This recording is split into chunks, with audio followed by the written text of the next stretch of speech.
Good morning mga idol at gumi tayo ng maaga at nag-travel papuntang Babatngon at doon tayo sasakay ng motor bangka papuntang Kandiwata ng Daram Samar. So come on guys, samahan niyo ako.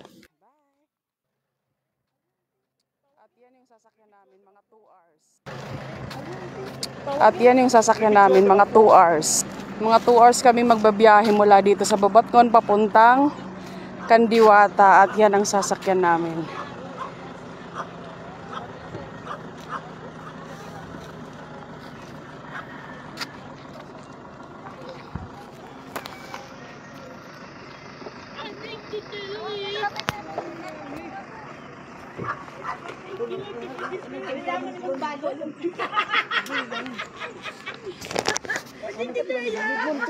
Halo.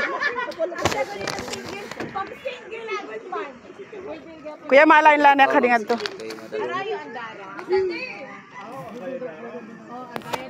Pati adi. Ay lah, ang sipir bay magkudlog. Malain na pag sipir ya. Dalang patan.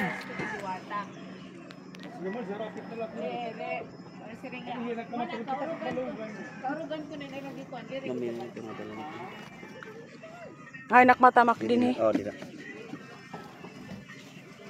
Okay, thank you. Hi, Kuya Sander. Laging handa talaga Yeah, so kudahan mo man dito. Hi. Yes. Han ko man itutusok dito. Oh, may nakakatusukan nito. Bay, pag-vlog ha, kaya di kami ba? Oo, good. Maposing Siyempre kami. good thing. Hi, naku. Dito, pwede na dito. Tuloy po. Rico! I-vlog natin. Ouch! Kaul-ul. Amoy siya. Nga nakauntog hakyan. Gintes lahat to, gintes ko. Welcome ko. Kinakikalo ko udog. Gintes ko malikon ba? Yan yung mga kasama ko, mga turista, mga galing California.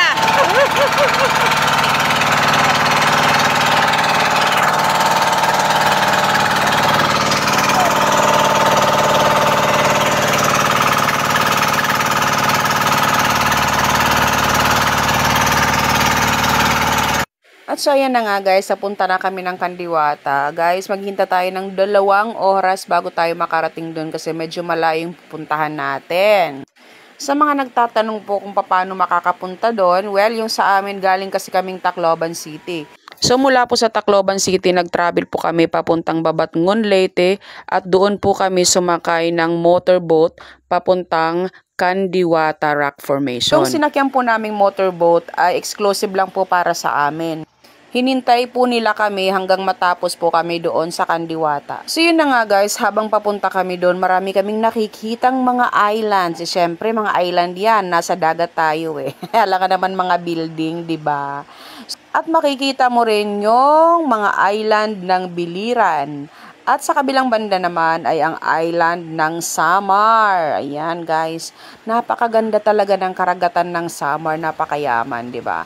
At guys, ito yung first time na mapupuntahan ko yung Kandiwata Rock Formation na kung tawagin po ng iba ay Little Palawan. At guys, ang Kandiwata po ay nasa Daram Samar. At sa puntong yan, tuwang-tuwa kami kasi syempre pare-paras kami hindi pa nakakapunta doon at first time naming makikita yung Kandiwata Rock Formation. At yan guys, kung nakikita nyo, ang ganda ng dagat, diba? Kasi nung pumunta kami doon, talagang maaraw siya at kalmado yung ating karagatan dyan. O yan, tignan nyo, halos walang alon guys, diba? Parang swimming pool lang. Tapos ang ganda pa ng paligid na nakikita natin, hindi siya mahangin. So talaga namang napakaganda ng panahon. Kasi alam nyo, yung ayaw ko talaga, yung takot ako magbiyahe sa dagat kapag hindi maganda yung panahon. Kasi syempre, di ba, malakas yung alon, mahangin. So paano kung tumaob yung sinasakyan natin, di ba nakakatakot?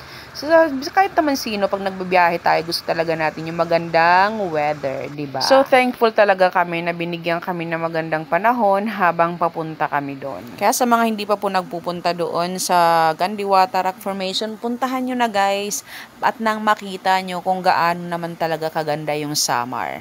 Kung ang ilang parte ng Samar ay mga sira yung kalsada, Puntahan nyo yung mga nature nila doon, yung mga tourist spot nila. Nako, talaga namang mapapawaw talaga kayo. So ayan na nga guys, meron na tayong nakikitang mistulang isang kaharian.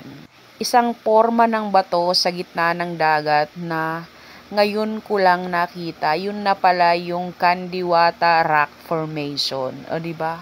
Napakaganda talaga, parang nakalutang na bato sa gitna ng dagat. Ayan. First time kong nakakita guys ng ganito kagandang rock formation. Ayan guys, tingnan nyo. Dati nakikita ko lang sa mga video to, sa mga post ng iba sa Facebook. Pero grabe, iba talaga yung ganda pag ikaw na talaga yung nakakita sa kanya. Ang linaw ng tubig, ayan, ang sarap lumangoy, di ba? Excited na talaga kami. So ayan o, tingnan nyo naman ang tubig guys. Naku, wala kang masasabi. Para bang hindi ka talaga mangangati dyan kasi nga napakalinis. Ako talaga, hindi talaga ako palaligo ng dagat. Kasi nga, kahit hindi ako makinis, nangangati ako. Diba? Kahit pag mahirap itong aking balat, ayokong maligo sa dagat kasi nga nangangati ako. Pero ngayon guys, grabe, hindi talaga ako papayag na hindi ako maliligo. Kasi nga napakalinis talaga ng dagat. Napaka-clear ng tubig. Tingnan nyo naman yan guys. Sino ba naman ang hindi mapapaligo sa ganyang klaseng dagat? Diba? Walang alon. Parang swimming pool lang talaga siya guys. O ayan, ano pa yung hinihintay nyo sa mga hindi pa nakakapunta dito? Experience nyo naman yung ganda ng nature na ginawa ni God para sa atin. So yan guys, enjoy muna natin yung ating pagligo. Ayan, picture-picture, video-video. Atin naman talaga yung pinunta natin dito para maipakita sa iba kung gaano kaganda yung nature. Kung gaano kayaman yung Samar, gaano ganda yung mga tourist spot nila.